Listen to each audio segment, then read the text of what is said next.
Muy buenas tardes, jóvenes. Bienvenidos a una clase más de filosofía. Ustedes recordarán, la clase anterior hablamos acerca de la dicotomía del bien y del mal. Hablamos del origen de los principales filósofos que la planteaban, incluso de algunos autores de libros que, que nos enseñaban un poco acerca de esto, pero no se pretende ser un moralista ni decir qué es lo bueno y qué es lo malo. Queremos ver desde un punto de vista, desde un panorama más amplio, el bien y el mal y cómo nos afecta o cómo nos beneficia en nuestra propia vida. Por eso el día de hoy vamos a hablar acerca de cómo esto afecta en la vida cotidiana con dos ejemplos muy claros de nuestra historia. ¿Sí? A lo largo de la historia han existido muchos casos que por su propia naturaleza son susceptibles de ser estudiados desde la perspectiva de la ética. La ética es aquella que estudia el bien y el mal, es decir, aplicando las nociones del bien y del mal. Muy bien, aquí se puede ver dentro de la historia, si nosotros nos ponemos a pensar un poquito, vemos que no todo es bueno, ninguna guerra es buena, pero han sido necesarias y forman parte de nuestra historia. La Primera Guerra Mundial en 1914 con millones de muertos, la Segunda Guerra Mundial en 1939 con otros tantos millones de muertos. Y dentro de esta Segunda Guerra Mundial existe o se da lo que se conoce como el Holocausto judío. Sí, en la misma época de los 40 y 50 del siglo XX se da una gran discriminación racial, ¿sí? En donde obviamente se hacía de menos a las personas de color, ¿sí? Dividiéndoles o segregándoles totalmente simplemente por el color de su piel. Otras cuestiones en nuestra historia son las mafias, eh, estas, las guerrillas también, que no han traído nada bueno, el narcotráfico, son parte. ¿Y eso qué nos quiere decir? Que nosotros somos malos.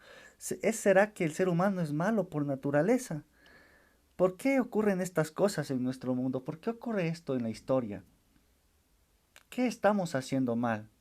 ¿O este mal nos trae beneficios? ¿O qué es lo que está pasando? Vamos a tratar de entender y profundizar esto. Aquí está un tema muy importante para tratar desde el punto de vista del bien y del mal. Vamos a ver estos temas desde un punto de vista ético, ¿no? Más no histórico, en sí ético. El holocausto judío, para entender, es el asesinato de más de 6 millones de judíos por parte del régimen nazi, especialmente entre los años 1941 y 1945, en la Segunda Guerra Mundial. Entendamos que Alemania era una nación que, en donde vivían muchos judíos, comerciaban muchos, eran migrantes que vivían en Alemania, pero formaban parte de la cultura alemana. Y van apareciendo personajes, se van fraguando ideas de una eh, raza única, la raza blanca aria es la que denominaban ellos. Y dentro de su nazismo, del nazismo de una política nueva de la época, se crea esta política de la clase aria, de la raza aria blanca, ¿no?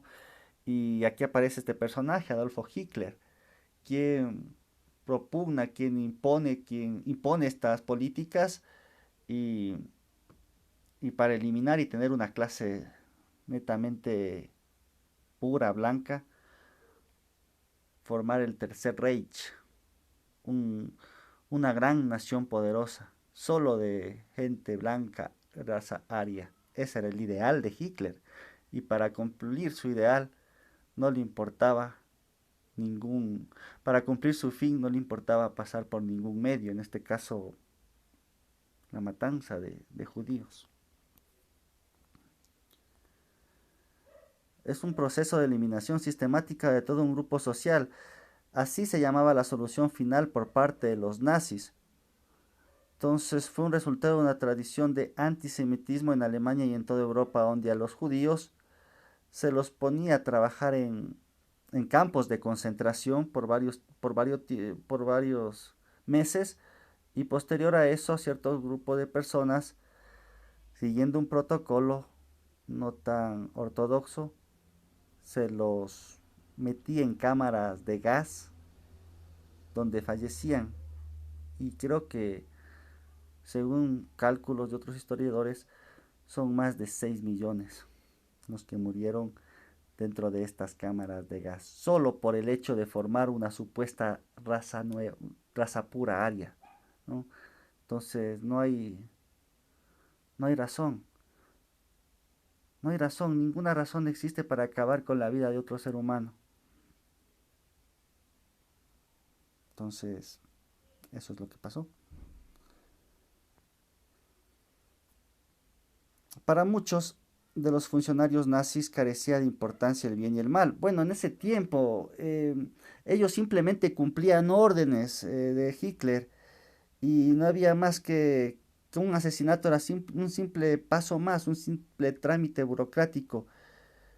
No, es como que la conciencia fue tan endeble del ser humano, nos hace entender que una persona puede manipular tan fácilmente a un grupo de personas, somos tan fáciles de lavar el cerebro, que viene alguien y nos dice unas palabras bonitas y trata de meter el nacionalismo en el corazón de la gente, pero sin importar la gran matanza que se dio.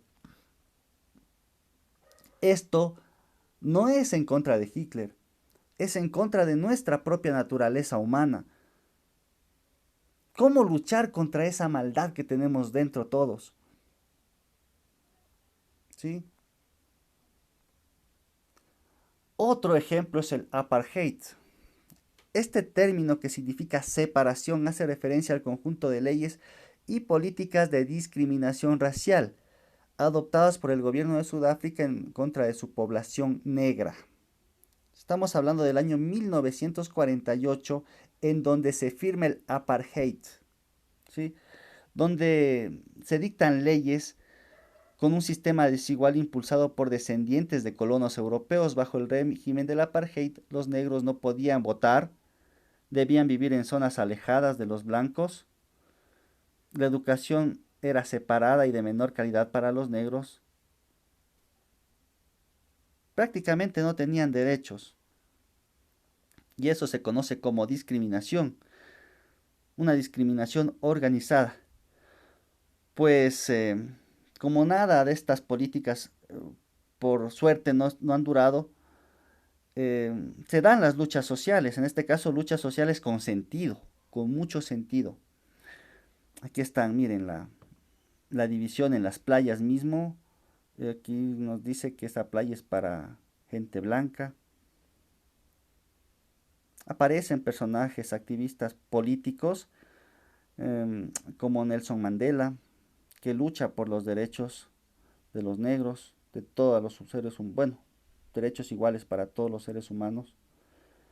Pero el de muy joven, él fue encarcelado por formar parte de ser considerado como un guerrillero y desobediente civil, y por tratar de conspirar contra el gobierno de la época, y para evitar tener a este personaje cerca que influía mucho en las masas, fue encerrado por casi 30 años en Sudáfrica.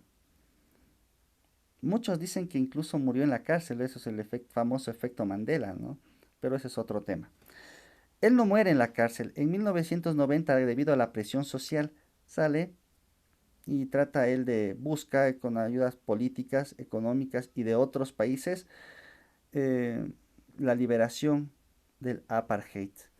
Pero miren cómo era, ¿no? La segregación incluso en los autobuses, los asientos para negros, los asientos para blancos, incluso baños de señoritas para mujeres. Esto repercutió en Estados Unidos, ¿no? También se vivía una especie de apartheid en los años 40 y 50. Cafeterías para blancos, un lado para negros, otro para blancos, ¿no? Una puerta. También en Estados Unidos aparece un activista político, Martin Luther King, que él nos dice, I have a dream, yo tengo un sueño.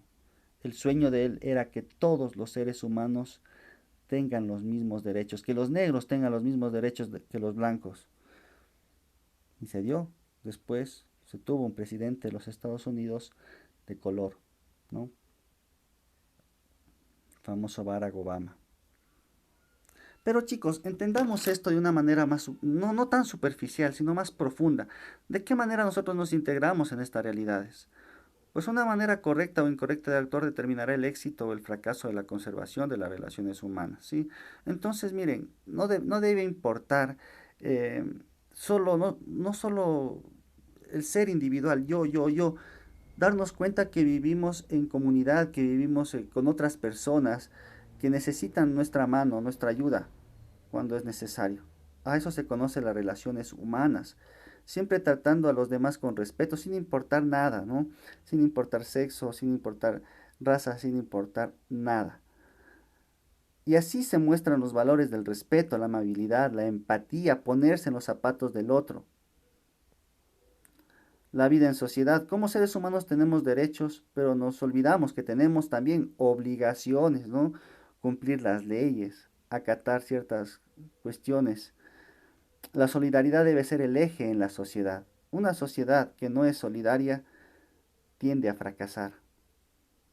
Debemos cuidar nuestro entorno, nuestro mundo en el que vivimos, ¿sí? No despilfarrar los recursos que tenemos, compartir lo poco que tenemos o lo mucho que tenemos con los demás.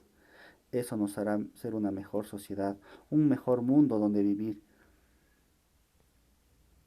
Lo único que necesita el mal para triunfar es que los hombres de bien no hagan nada para impedirlo. Les dejo para que reflexionen. Hasta luego, muchas gracias.